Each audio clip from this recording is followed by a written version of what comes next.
दोस्तों आप सबका हार्दिक स्वागत है। मैं हूं मित्र अनुराग और आज के इस वीडियो में हम लोग कुछ इंटरेस्टिंग बातें करने वाले। और ये बातें क्या है, this is like regarding Larry wheels, मतलब लैरी को यूज करके एक बड़ा इंपॉर्टेंट सब्जेक्ट डिस्कस करने वाले। और this is valid for people जो कि पीईडीज यूज करते हैं, यूज करने वाले हैं, कंपेटिटिव बॉडी बिल्डर्स हैं या इस टाइप की चीज सारी है। लेकिन I would say competitive body builders use करते हैं पीईडी, उनसे ज्यादा रिक्रिएशनल या एंटरटेनमेंट के लिए लोग यूज करना शुरू कर रहे हैं। मैंने पहले अपनी वीडियो में बताया था कि अब न्यू ईयर की पार्टीज होती हैं तो उस टाइम पे जो रिक्रिएशनल ड्रग्स हैं वो बहुत ज्यादा यूज होते हैं। लेकिन न्यू ईयर पार्टी के बाद जब everybody wants to get in shape, इस टाइम पे like January, I can tell you, मुझे सबसे हाईएस्ट रिक्वेस्ट आती है कि भैया मेरा साइकिल बना दो। ये साइकिल चाहिए तो हीरो साइकिल ले लो। I don't do that stuff, उसके लिए आप प्लीज मुझे कांटेक्ट करें। लेकिन हाँ, अगर आपके पेट में कोई दिक्कत है, लाइक IBS IBD है, घर पे किसी को टाइप 2 डायबिटीज है, फैटी लीवर है, गट कोई भी कंडीशन है, and for natural body building only, like natural body building and natural fat loss, this is the number, hit us up.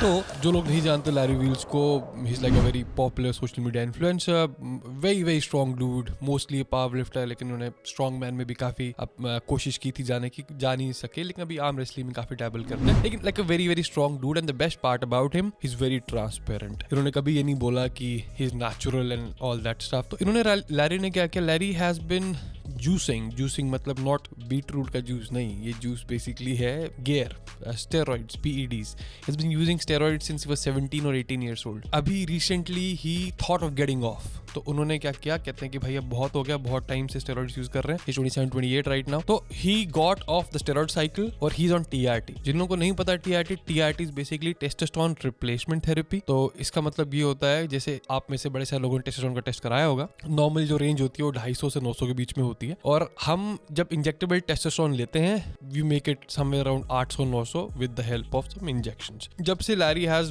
Backed off from all the hard stuff, मतलब जो पूरे full blown cycles use कर रहे थे, तो अभी recently अगर आप देखो तो ही इज अराउंड 250 पाउंड्स और he is just on TRT मतलब सिर्फ टेस्टोस्टेरोन ले रहे हैं। अब जब से उन्होंने साइकिल छोड़ा, इज लॉस्ट लाइक 30-40 पाउंड्स। लेकिन अगर आप इनकी शक्ल देखो, is looking much younger, of course is lot of muscle mass also, लेकिन still he is holding on to a lot of muscle mass. तो the point I want to talk about here is कि क्या होता है कि मान के चलिए आप एक साइकिल पे जाते हैं, अब 2 साइकिल लेते हैं, अब 3 साइकिल लेते हैं। पहले मैं आपको बता दूं ऑल दोस फर्स्ट साइकिल वाले की, एक साइकिल से क्या होगा, एक साइकिल से होगा कुछ नहीं, लेकिन अगर एक साइकिल से आपको खास साइड इफेक्ट नहीं होगे, आप एक साइकिल पे रुकोगे भी नहीं। जिन लोगों को इस दुनिया का बिल्कुल नहीं पता, मैं थोड़ा सा प्राइमर देता हूँ आपको इस चीज के बारे में, कि जब आप जिम में you feel like a Superman, आपको लगता है कि हर सेशन में जाके वेट एकदम कुछ फील ही नहीं हो रहे, मसल मास बढ़ रहा है, बॉडी फैट कम हो रहा है, why do you want to train any other way. बहुत मुश्किल हो जाता है, बहुत लेवल ऑफ मैच्योरिटी चाहिए उस चीज को करने के लिए कि ठीक है कोई बात नहीं, this is my new normal. That's why जो स्टेरॉइड्स हैं, PEDs हैं, ये एडिक्टिव होते, मतलब mentally speaking, mentally they are addictive. मैं बाकी साइड इफेक्ट्स की तो बात करूंगा नहीं,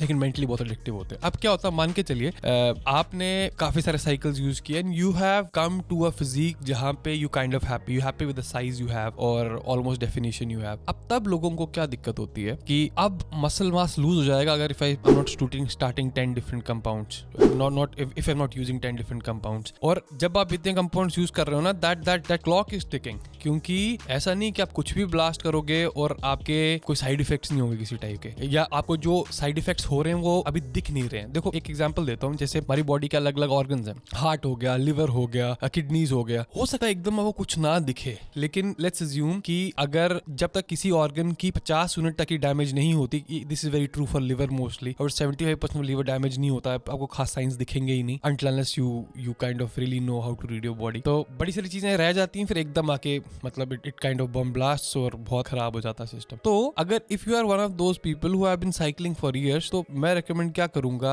अपनी डोसेज बहुत कम कर दी, like the TRT part, कि एक बार आपने बिल्ड कर लिया तो TRT पे आप बहुत हद तक मेंटेन कर सकते हैं। अब I do have a lot of ex body builders जो सिर्फ TRT पे रहते हैं, given by the doctor not by me, और उन्होंने काफी हद तक अपना मसल मास मेंटेन कर लिया। लेकिन क्या इसका मतलब ये है कि सिर्फ TRT पे रहने से you can actually compete in bodybuilding? You can compete, लेकिन definitely it's very difficult to become a champion level bodybuilder until unless आपके फिल हीथ या Ronnie Coleman Superman type genetics हैं, या फिर Nick Walker भी, because this dude has transformed tremendously from being skinny, not very skinny, लेकिन from average looking to like absolutely कमाल का looking. So TRT is not going to get you there. और अब इस चक्कर में क्या हो रहा है, like this is the main point of actually making the video, कि I'm seeing more and more young people getting on TRT. So लोगों को सब ड्रग्स का पता चल चुका है और उनको लगता है कि अगर उनको टोटल जिम गए हुए 3 दिन हो गए हैं और दे लाइक यार अब प्रोग्रेस नहीं हो रही है, I think I need to चलो TRT कर लेते हैं, क्योंकि TRT बड़े लोगों को नेचुरल लगता है.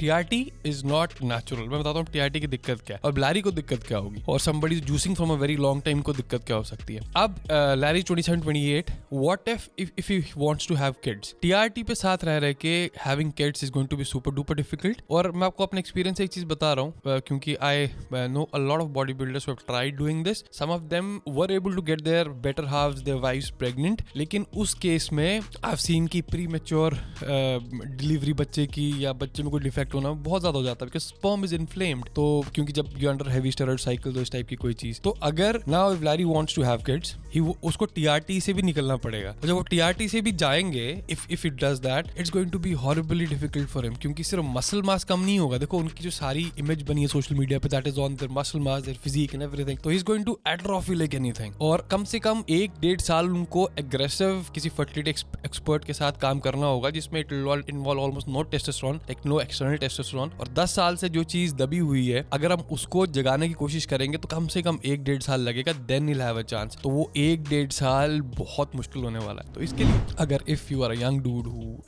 wants to compete, who is competing, ये चीज दिमाग में बिल्कुल रखना, क्योंकि ऐसा नहीं है कि स्टेरॉइड सिर्फ बॉडी बनती है और जब बच्चे करेंगे उसका हम एक और इंजेक्शन लगा देंगे. Doesn't work that way. Everything comes with a cost and you should know it. और before I like again conclude this video, there is a very important message जो मैं आपको देना चाहता हूँ. जैसे जब मैं भी when I coach people, like 3 महीने के प्लान होते हैं, 6 महीने के प्लान होते हैं, लेकिन कभी आपने नोटिस किया कि बेसिकली ये 3 महीने के प्लान इतने पॉपुलर क्यों हुए?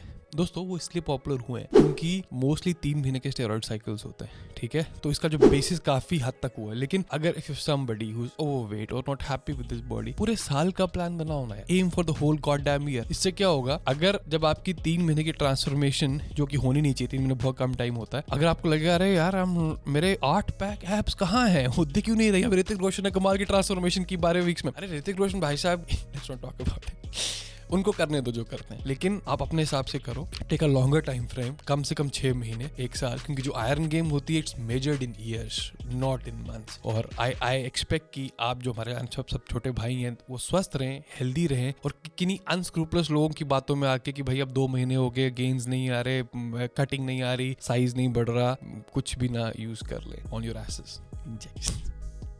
तो I hope this video was worth your time. I'll see you next time. Till then, bye.